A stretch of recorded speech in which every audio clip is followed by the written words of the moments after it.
Well, happy frigid, let's see, what is it, Tuesday, YouTube. If you are in Wyoming, you are seeing some of this. So today I'm working in my garage on an MTD snowblower. Let me show you what we got going on. So you'll see MTDs, Simplicities, Craftsmans, a lot of smaller single stage 2-stroke snowblowers just like this.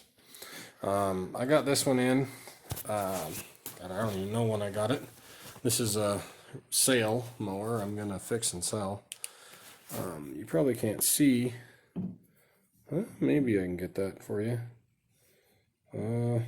So anyways, what I'm trying to show you is that the gas looks like straight garbage. It looks like green. Yeah, you can kind of see that there. It's got kind of a greenish tint, brown tint to it. By the way, it smells like turpentine. So the gas is definitely bad. I kind of want to show you my approach to this and how I kind of go through this. So I've done this with a lawnmower before, but let's go ahead and approach this how I normally would. First thing I'm going to do is take a little bit of starting fluid, a tiny bit. These lubricate through the fuel, so do not try to run anything. I would never recommend running anything on starting fluid to begin with. So starting fluid to me is just a quick test to see if compression, fuel, and spark are working. It is a quick diagnostics tool. That is the only thing I use starting fluid for. So starting fluid is kind of an evil invention if used incorrectly. So you'll notice that the carburetor, just so you guys know if you're going to do this test, a couple things I've found on the snowblower already. The key switch to kill it is busted off. Most of them have a key switch installed. This one does not. A lot of them have a electric start installed. This one does not. This is pretty much the plain Jane base model. So if you look, we have a choke on off. If you're going to test with start fluid, make sure the choke is in the off position so it can get inside. This is a good reference for what I was talking about. Key switch, electric start. Nice little simplicity. I already have that one ready for sale. So just so you know, the carburetor throat is always going to face to the back. So you can see there's a tiny little slit here where the choke goes into. I'm going to spray from the bottom here. You can kind of see the throat there. I don't think I got any in there. This is very important you do this correctly because this will tell you what's wrong.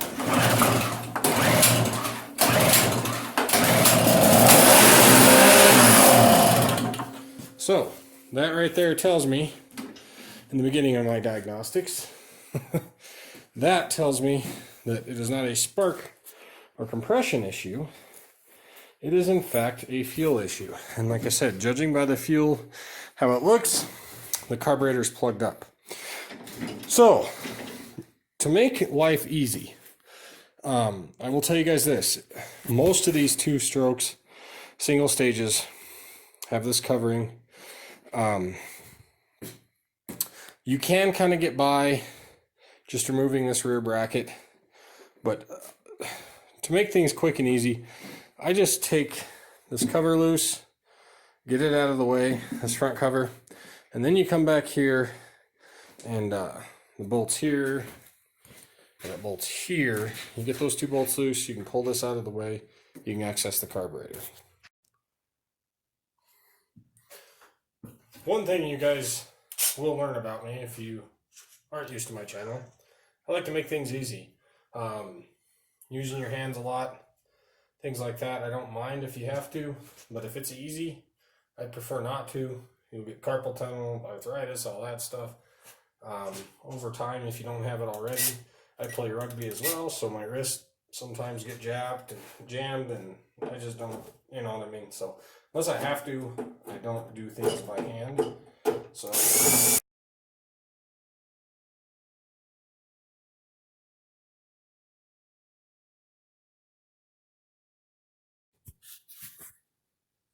Okay, sorry, I don't know how much of that we missed because the camera fell over probably when I knocked it off. But so yeah, there was a side bolt here. There's just self-tap screws.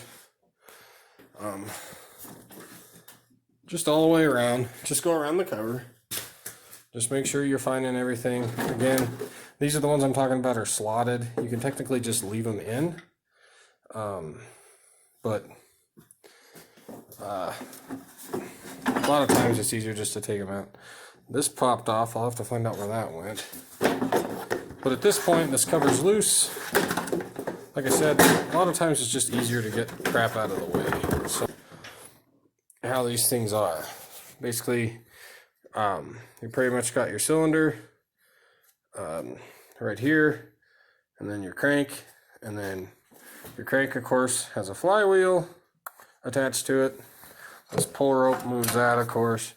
And then you've got, a coil that comes off here over to your spark plug down here, and then this right here just grounds that coil. And that's how you kill the engine. I mean, like I said, it could be a key switch either, but these are fairly simple. Normally a chain drive, which this is no exception, comes off of the counter side of the flywheel, comes over, runs this, and then 90% of the time there's a tensioner involved. Most of the time they're not just a straight drive, which this one has a tensioner. Run off this cable.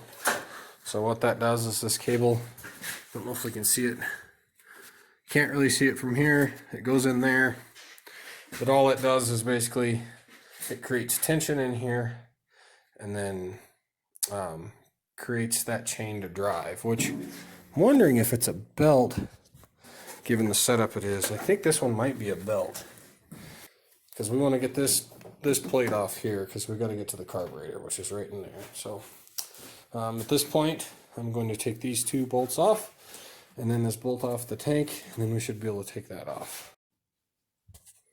So yeah, so I removed this nut and bolt here. I mean, you'll have to hold the nut on the back side.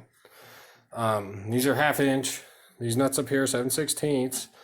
The rest of them are 3/8. So it's a nice variety because that's just how things go. So this guy here, this auger, of course, mounts here, and then you turn that, of course, and that just catches the notches in that collar. These collars will get loose a lot of times. Sometimes they break. What happens is ice and stuff gets stuck in there. People force them.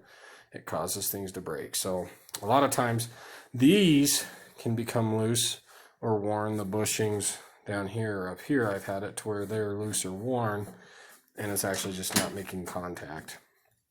This one here is bolted up here, so I think it's a little more sturdy. Ones in the past I've had aren't exactly set up that way, and they get some slop, and you have to tighten things up. So with that being said, we should be able to lift this front cover off.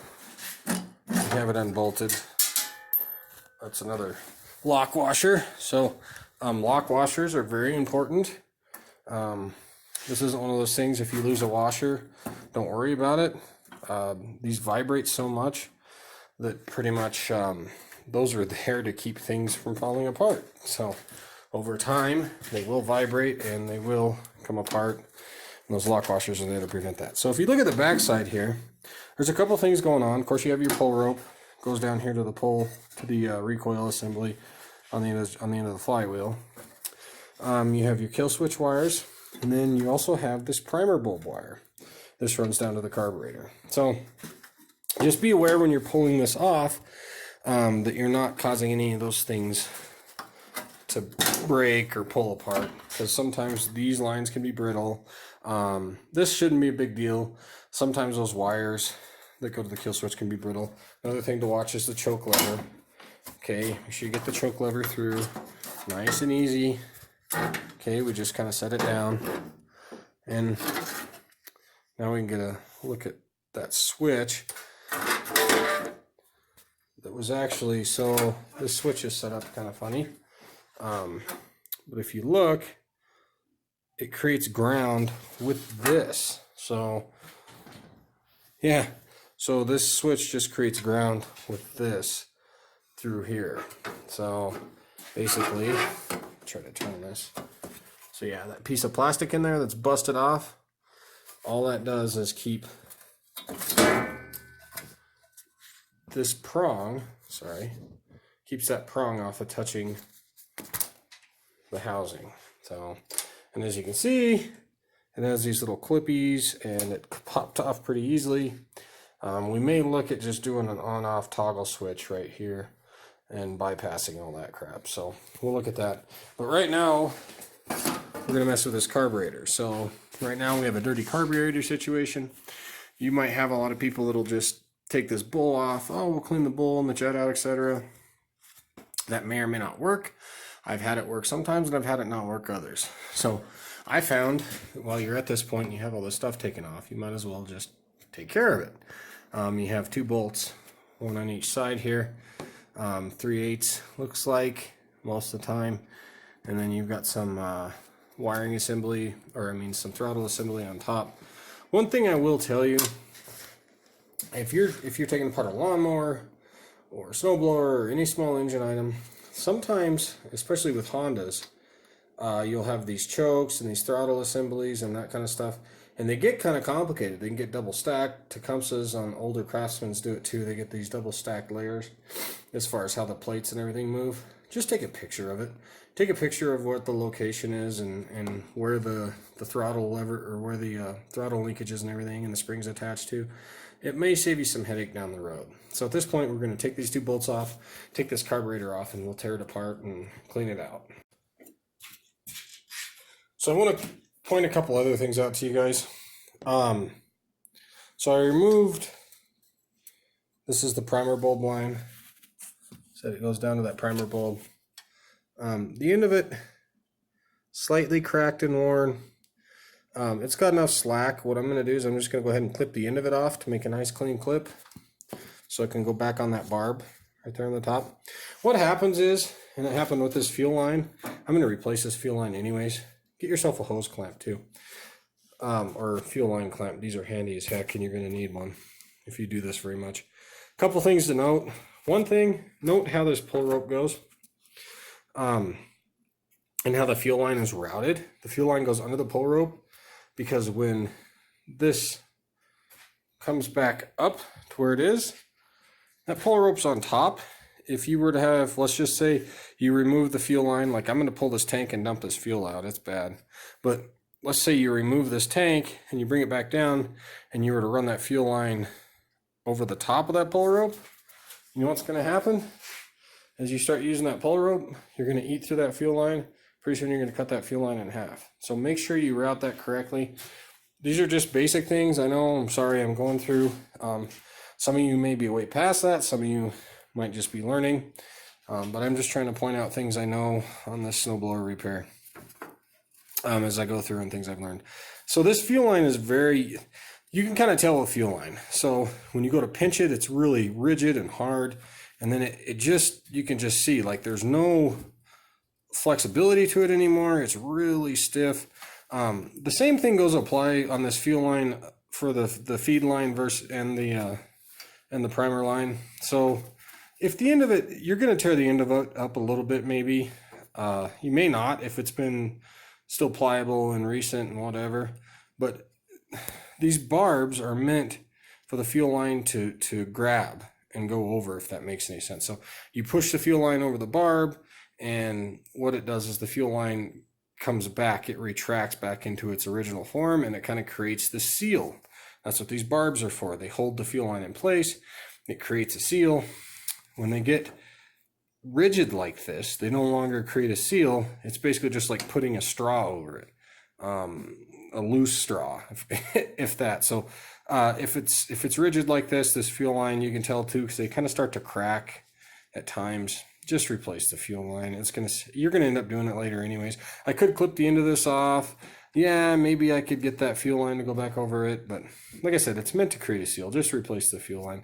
This stuff here, the end of it is a little rigid, but the rest of it is very pliable still. It's in good shape. So again, I'll take these bolts off. I'm gonna have to use a wrench. you know, just because how they are. If you look, you know, the carburetor body's blocking both nuts. So I'm going to take this off. I'll get a wrench on these, and then we'll pull this carburetor. So I got those 2 nuts off. Pretty much started them by hand. They're 3/8. So you'll notice on the one side here, everything's kind of in the way. But you have this spring bracket. So it's kind of shaped the body of the carburetor. So it's kind of hard to screw it up. So basically when you pull this, that's, you know, just remember that goes back on that left side. But as you can see, it kind of holds up because your linkage is still hooked on the back. So what you kind of have to do here is they're all dog-legged. So, you know, pretty much you can kind of see that. You just have to turn the carburetor to just get it around it. Is pretty much all you do. And then you're kind of left with this. So it's smart to go ahead and just take that off so you don't lose that bracket and just set it down here. We're not going to really do much with it, but we do want to tear this carburetor apart and clean it. So yeah, you just take that spring off. Be very ginger with those. They are kind of contorted to the exact specifications for the throttle. So I mean, if you elongate them, they won't have throttle. If you know, twist them in and they tighten, they're going to have too much throttle. So make sure you're very ginger when you take that off. Another thing I want to note to you, these are the 2 bolts that come off of the carburetor mounting, and then that's the bracket. If you notice over here, I have all those bolts that hold the housing on, and then these go to the handle on the housing. I always keep those separate, so like by component. So, you know, body, carburetor, as I take things apart. So that's something to note. I mean, just something I've learned over the years. Again, maybe too much explanation for some of you, but as you take things apart, make a mental note and kind of create piles. And that helps me to make sure that I, you know what I mean, I'm not going to mix up any bolts or nuts. In the end, you figure it out anyways, but something to be aware of. So let's take this carburetor apart and see what is inside of it, and I'll kind of show you how I clean them. So, you know, these Tecumsehs and most, like the Walboro and, you know, Briggs carburetors and stuff like that, are usually 1/2 inch. You see that green stuff pulling out of there? That is fuel that is broke down and turned into sludge. A lot of that has to do with ethanol, but as you can see, this is the pickup jet in the bottom of the carburetor, and it's designed, the Venturi effect is designed to use the throat to bring air down into this, right? And then it picks fuel up and takes it into the throat, and basically the engine draw, or the engine suction, is what draws fuel, right? Well, with all this green sludge in there, it can't get through the center. You see this hole? Whoops. If you notice this hole on the bottom here, right there, that's the pickup for the bottom of the bowl. So it picks up the fuel from the bottom of the bowl and comes up through here. But I'm looking at this, and that is definitely plugged up. So the first thing we're going to do is clean this jet out, and we'll pull the bowl off and see what's going on. Okay, so anyway, sorry, I can't seem to find my welding tip cleaners. But that is one tool you are going to need. I'm going to go ahead and quick can's almost empty. I try to use them as much as possible, but... So anyways, you got this. So there's a port that goes in the center. And I hit that, and yeah, I got some good spray. That's good. One of the other things I'm going to do is I'm going to take my welding tip cleaner. I'm going to go through here, make sure I got it reamed out pretty good. And there's a bunch of crap in there. So, and you can always see that hole on the bottom. If you look through there, you can always see your welding tip in there. Another thing to be aware of, and this one does have one, I believe. In the threads, a lot of times these Tecumsehs have a another little hole. It could be, try to see if I can show you. It can be up in here somewhere. So just make sure you look real good. So I'm going to spray this off like really good, because it is nasty. that bowl is going to be full of crap. So, got a nice stream. Okay, so this is clean. I am going to hit it with air, but I'm going to let it sit because I'm going to hit this carburetor with air too. Sometimes these bolts can be stuck on here. That one actually wasn't. I'm surprised. That is a dirty, that's what we call a dirty carburetor in the small engine repair business. Yeah, I could just tell by looking at that fuel. Go ahead and hit the bowl with some carb cleaner so it can just sit there and carburetor. Your main bowl seal is right here. Something to think about before you go spraying a bunch of carb cleaner is that carb cleaner can, I don't know what the word is, disorient, or not disorient, but basically it's not good. Don't get carb cleaner on the, it's not good to get on seals or rubber. It disfigures it. I don't know if that word even works, disfigures. So one thing I do is I just take this, take it off, you know, wipe it a little bit here, get some of that crap off it, and I'll set it over here next to the jet for now. Now you kind of get to looking. There's a float. There's your needle. People talk about a needle and seat. That's the needle. The seat's inside the inlet from the carburetor. So what happens is, I'll try to show you this. You got your float sitting here, and fuel's coming in here, right? Gravity feed coming through here. When this is empty, the float's down, and that needle loses contact with the seat. So as the fuel in the bowl, right? So you got the bowl here, as that comes up, creates a seal, fuel stops coming in. You know, so as it uses fuel, it just sits here and does this and allows fuel to fill up in the bowl. And then it gets picked up and comes through here. So at this point, a couple things. I'm just going to spray things off in here now. This is a green yucky mess. Would not be surprised if we use a can. Carb cleaner. Go to the inlet. And you see it kind of get some carb cleaner coming down through there, but it comes down through where that jet is. A little tip. Sometimes these bowls, that they stick to that seal real tight, and you have to use channel locks sometimes. Just gently go back and forth till it breaks loose, and then you should be able to get it to go. Sometimes you have to replace that seal. It's all right. That's how the world is. So just keep that in mind too. Next thing we're going to do is I need my needle nose. I'm losing stuff earlier today. These should work. So at the back of this float is what's called a float pin. Okay, these get stuck a lot too. These are not fun. This one slides very easy. Sometimes you get corrosion in there, and they do not slide easy. So sometimes you have to take a pair of big needles or smaller channel locks, and you use this body here, right? And you see that, and use that body on the backside and just squeeze, okay? Sometimes penetrating fluid helps, spraying it with a bunch of carb cleaner, whatever. Then your float pin comes out. Now if you notice the spring popped out, the spring is to create just a little bit of a help for the float to come up. So when we put that back in, make sure you're paying attention to that, but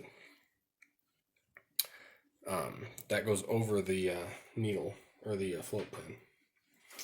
Now we can take this apart. Okay, one thing to do, shake this. It's had fuel sitting in there, but if you hear fluid, this float is bad. Plastic ones are good because you can look and see most of the time, but they don't usually break unless they crack. These, they'll get holes. Sometimes they'll corrode, and you'll yeah, oops, you'll get a hole in there, And the purpose of shaking that is to hear if there's fuel inside of the float. Because if you hear that, you got a hole in it and you need to just buy a new float. So it's actually common. One of the symptoms of that is, just so you guys know, not just shaking that, but if you put it all together, right, and you go to run it, because I've done this after I cleaned one up, the gunk on the float itself was what was plugging the hole, and after I cleaned it all up, what ended up happening was the hole was now exposed again. So this float's pretty clean. But anyway, so the hole was open again because all that gunk wasn't on there, and the customer called me and says, this thing's spitting fuel everywhere.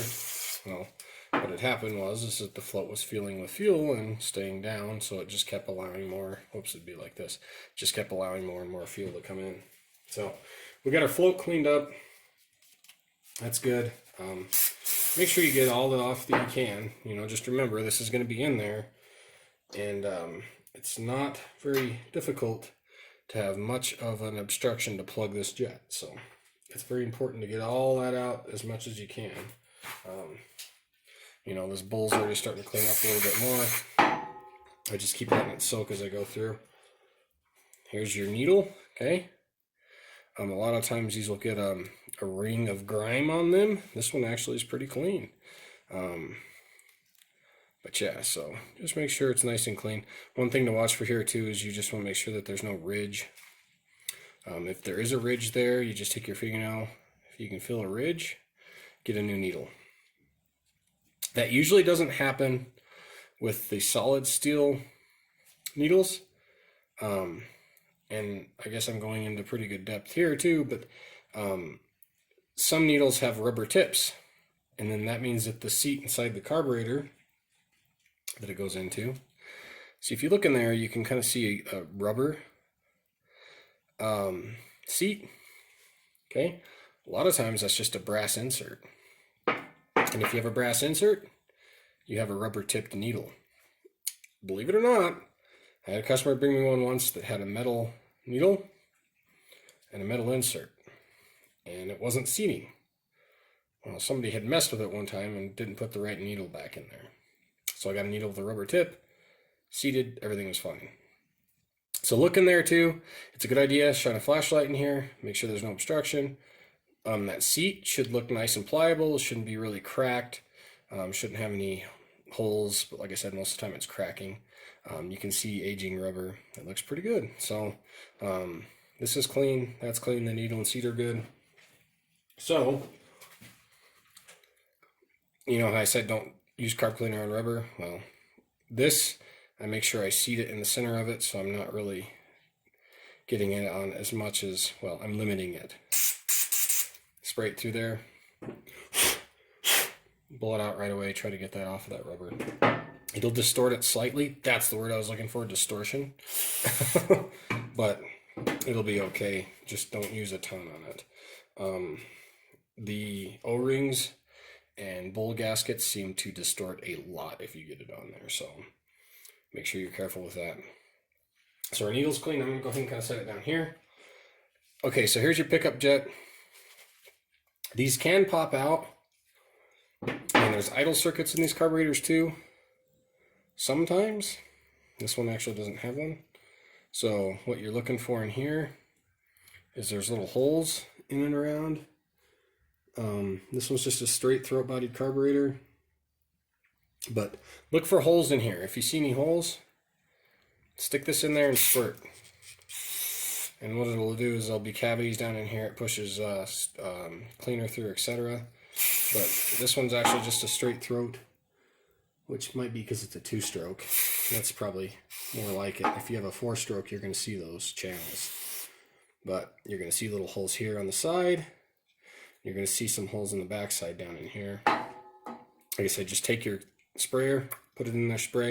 Another thing is if you have those holes on the side, take your welding tip cleaner, the smallest one you have, and bend it at a 90, and then you can kind of come in, and what you do is you just go into those holes with it, and that'll clean it out as well. So pretty much, next step, I'm just going to take this, put it into the pickup jet, and then you watch your eyes, because if you're stupid, sometimes it'll come back in your face because you don't have it sealed on there. But it's sprayed pretty clean. So at this point, what I'm going to tell you guys is that pickup jet at the very bottom of the bowl was plugged with green slime. That's why we weren't running, and plus that the fuel looked like freaking swamp water. So the next step is I'm going to spray the top of this off and clean it up.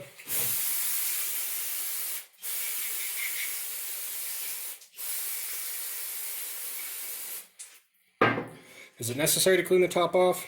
Depends on how you feel about it. To me, it kind of is, because I treat it like an operating room. I don't want any of this crap getting back inside the carburetor and causing me problems again, especially since I'm selling this and I back my sales. So, you know, I want to make sure they're getting a good product. I want to make sure I've done my due diligence to not have any issues, because if they do, they bring it back and I fix it for them for nothing. So, my policy is pretty much a happy customer policy. I don't have an unhappy customer, because if they have an issue and they feel something wasn't fair, I take care of it. Nobody's taken advantage of me yet in a bad way as far as that goes, and I've been doing this for quite a few years. If somebody hits a rock or something with a lawnmower, bends a crank, I always kind of tell them that disclaimer prior. So at this point, this is all cleaned out. I'm going to get my air compressor. We're going to hit this with some air in a couple spots, and then start putting it back together. Hit this. Hit it real good. The carburetor. Hit that. Hit from this side only. Right here. The inlet. Do not do this side. It'll pop that seat out. Is that little spring, if you notice, it's got this longer leg to it there. That goes under this, okay? And what this spring is supposed to do, and I didn't explain it right earlier, it creates a little bit of down pressure. The fuel and the flotation of this is going to overtake that spring. But what it's meant to do is that after it sits for a while, it doesn't want that seat to kind of seal up and form a bond with the needle. So that means that, like, in the event that it sits for a while, the spring is going to actually help when the carburetor goes empty. It's going to help to push the float down just a tiny bit so that it gets that fuel flowing again, if that makes any sense.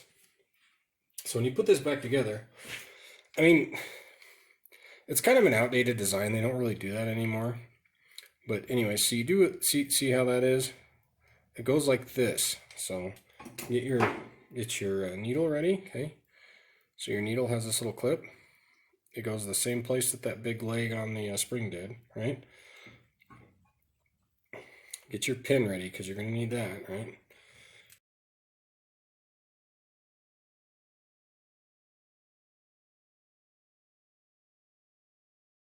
For you guys.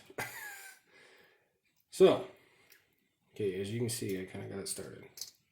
So all that does is it just creates a little bit of spring tension to help release things if they stick. Now, what you can do from this point,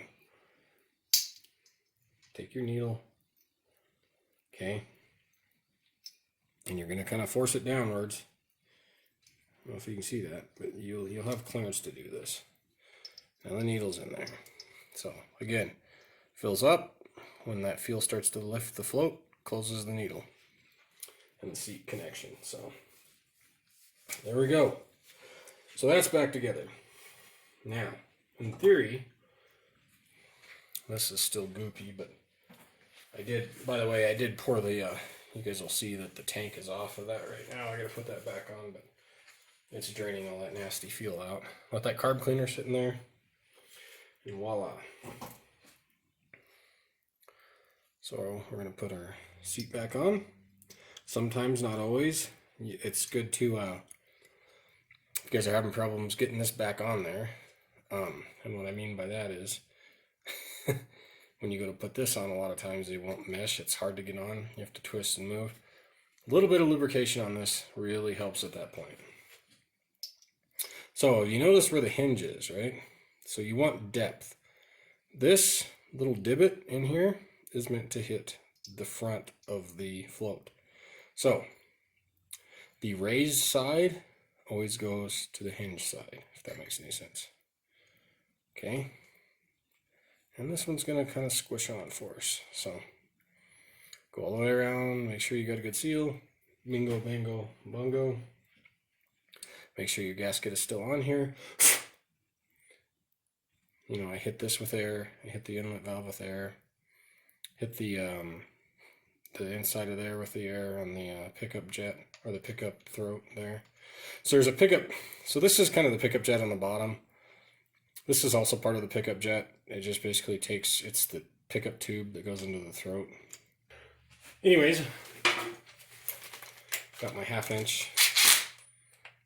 If you're doing an impact like I am, an electric impact, like a stupid idiot would, like what I'm doing right now, just make sure you don't go too much with it. Okay, it's a rigid impact, it's not super powerful, so you know, I know how to kind of ease it. But so now our carburetor's put back together. Now I gotta put my fuel tank back on. I've got some new fuel line again too, so this just has a zip tie. That's all it is a zip tie around the neck.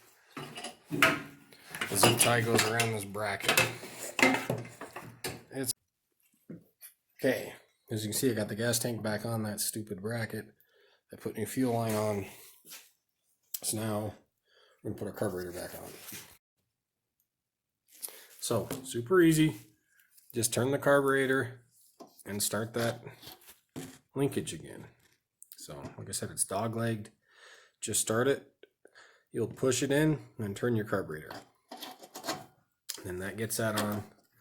It's just a little bit of finesse. Remember our bracket?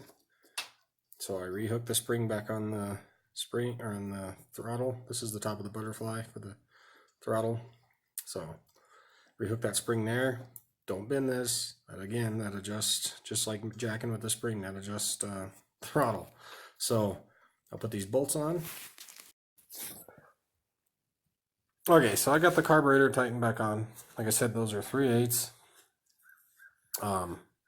Just check your throttle return, make sure that that's good.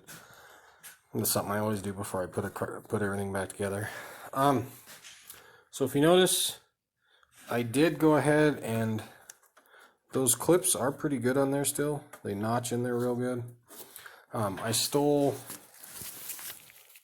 a plastic key from my personal snowblower. I'll just order another one. It works. The one I got's like a newer snowblower. This is an older one. And they are all the same. So, like I said, you can kind of look in the back here. I don't know if I can get a good view of it. So this spring here makes contact with this ground. What this plastic thing does is it goes in here and it separates that spring from the ground so that the coil, which this wire goes to the coil, doesn't ground out and kill the engine. Remember what I said about that fuel line too. So the fuel line needs to go under, okay? So, hook my fuel line up, brand new fuel line, and it's tight. So let me get that hooked up and then we'll go from there. So as you can see, so I got that fuel line hooked up. I got it, come to the other side. I got it ran underneath the pull rope. I also got my primer bulb line hooked back up. I did have to cut some of the end of that off because it was really brittle. So, you know, these bolts go through here. I'm going to bolt this piece back together. Start working on putting this whole the cover and everything back on. Alright guys, I mean, if you're my regular followers, you know that sometimes my videos can be lengthy, but I don't know why. I'm going to try to edit this one so it's not as lengthy. So I got those bolts on. Remember these two up here? This bracket goes in here. It actually kind of hinges. If you look, there's kind of a little notch cut out, so it kind of sets in there and then folds down. So that's on there. You can see how bad that old fuel was.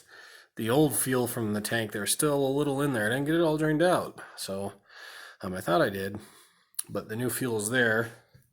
So you can see a difference on that.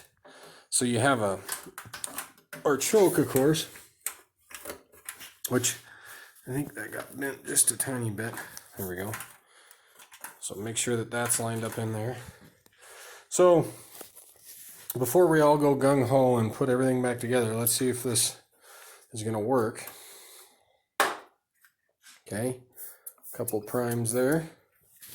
All right.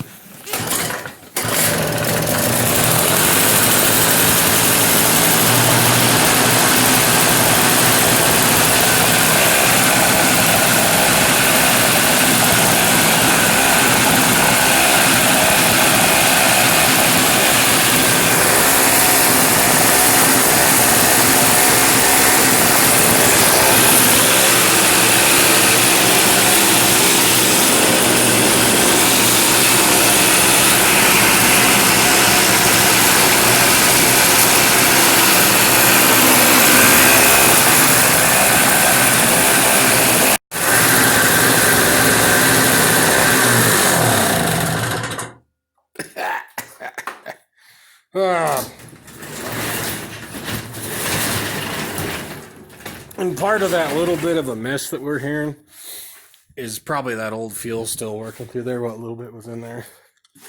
But yeah, let's put it back together and go test it out.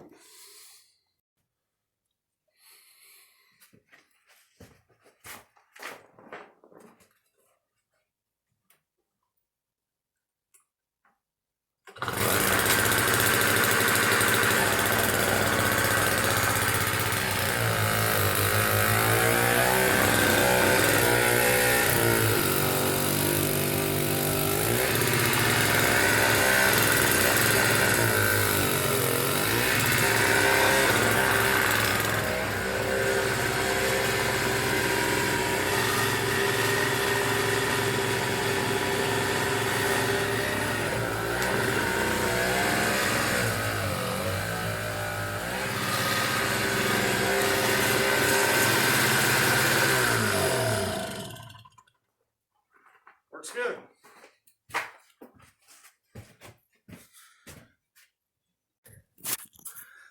Well, YouTube, that's the lengthy version of how to repair this particular MTD single stage 2-stroke snowblower. I hope there were some good tips, tricks, anything helpful in the video. Like I said, my diagnosis on fixing these, like I was showing you, is pretty much a little snore to start fluid. That'll let you know if it's fuel, spark, air, compression. You start going from there. Typically on these 2-strokes like this, they sit for a while. It's almost always the carburetor, and that was a pretty dirty carburetor, but we got it cleaned up, got it running, replaced the fuel line, and everything's back as it should be. Running great and working good. Ready to help another Wyoming resident clear all this white crap out of their lives. With that, YouTube, I just want to say thank you for watching. If you're not a subscriber, please subscribe. Hit the like button if you don't mind. And if you guys found this helpful, go ahead and share it to your friends. Let people know. Most of my videos are mechanic and hunting related. I'm planning on venturing out into a little bit of fossil stuff here this summer with my dad. And you know, I've done some reviews on some vacations and stuff, some pistols, some gun reviews, things of that sort. So if you like pistols, if you like guns, if you like hunting, if you're a mechanic, please go ahead, check out my channel. Like I said, I hope this was helpful. That's the reason I do this stuff, is so that I can help people learn and help us all to be more self-sufficient. These are more how-to and help videos, but like I said, I just hope it helped. So anyways, with that, stay classy, Wyoming. Thanks for watching. This is Wyoming's Alcoholic, and have a good day.